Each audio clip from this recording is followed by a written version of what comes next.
Marhaba kids mall and ladies wear, बच्चों और बच्चियों के लिए कपड़ों का खजाना, इस्लामपुरा गली नंबर 6, फिरदौस टावर, मोहम्मद अली रोड, मालेगांव। मानव समाचार, मानवता के हक में। अजीत दादा पवार साहब महाराष्ट्र के उप मुख्यमंत्री आज मेरे घर आए थे। मेरे पिताजी, मेरे वालिद शेख रशीद साहब का इंतकाल हुआ, निधन हुआ था।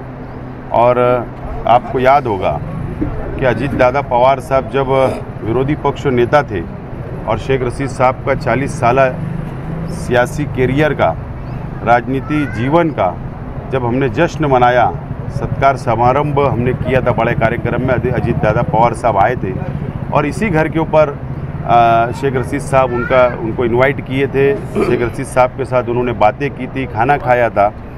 तो अजीत दादा पवार साहब ने, जैसा भी आपको कहा प्रेस में कि मेरा आना नहीं हुआ था मालेगांव, शेख रशीद साहब का निधन हुआ और इसके लिए वो धुलिया, नासिक से धुलिया जा रहे थे कार्यक्रम के लिए। और इसके लिए उन्होंने यहाँ पर आधा घंटे का समय मेरे परिवार के साथ बिताया, हमको हिम्मत दी।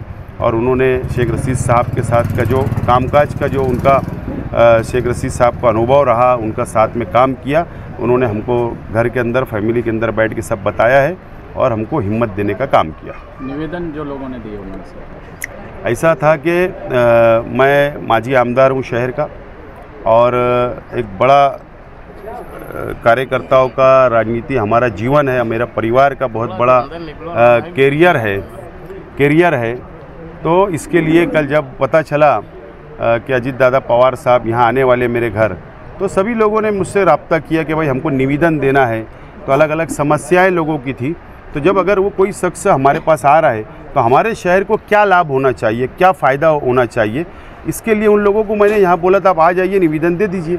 इसके लिए आज सब लोगों ने इसीलिए सब लोगों ने यहाँ पर निवेदन दिया है और उन्होंने आश्वासन दिलाया है कि मैं मुंबई जाने के बाद इसके ऊपर अमल बोजनी करूँगा। आपने अभी शरद पवार गढ़ छोड़ा है, अभी छोड़ा है आपने, और दादा का आपके घर पे आना, आपसे बातचीत करना, क्या इसे ये समझा जाए कि अजीत पवार के बारे में आप सोच रहे अजीत, या उन्होंने आपको दावत दी कि आप पार्टी में जाने की सोच रहे हैं?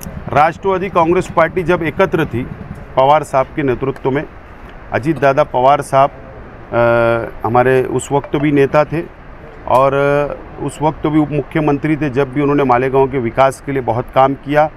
और अभी अजीत दादा पवार साहब और शरद पवार साहब जब अलग हो गए तो मैं शरद पवार साहब के साथ मैंने जाने का फैसला किया था।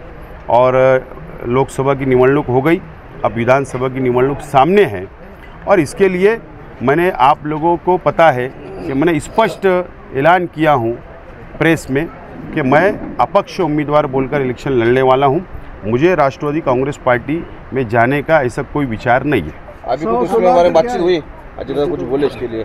आपने वो घोषित किया था मैं अपक्ष उम्मीदवारी करूंगा ऐसा, तो अजीत दादा से अपनी नहीं, ये जो भेंट थी हमारे परिवार को, शेख रशीद साहब का निधन हुआ, इसके लिए वो आज दार पे बैठने के लिए पुरसा देने आए थे। ऐसी कोई राजनीति बात नहीं हुई। अगर आपको दावत आ गई वहाँ से, अजीत दादा ने बोला कि आप हमारे टिकट पे खड़े हो जाओ, तो आप क्या? असल में क्या है ना कि दावत तो बहुत तरफ से आ रही है, सिर्फ अजीत दादा दावत दे रहे हैं ऐसा नहीं है। हर जो राजकीय पक्ष है महाराष्ट्र में और उनको लगता है कि कैंडिडेट चुन कर आएगा, कंपटीशन में है, तो ऐसे लोग तो मेरे पास आएंगे। तो कांग्रेस भी दावत दे रही है, राष्ट्रवादी भी दे रही है और अदर पक्ष भी दे रहे हैं, लेकिन हमने निर्णय लिया है अपक्ष लड़ने का, तो अभी ऐसा कोई विचार नहीं है।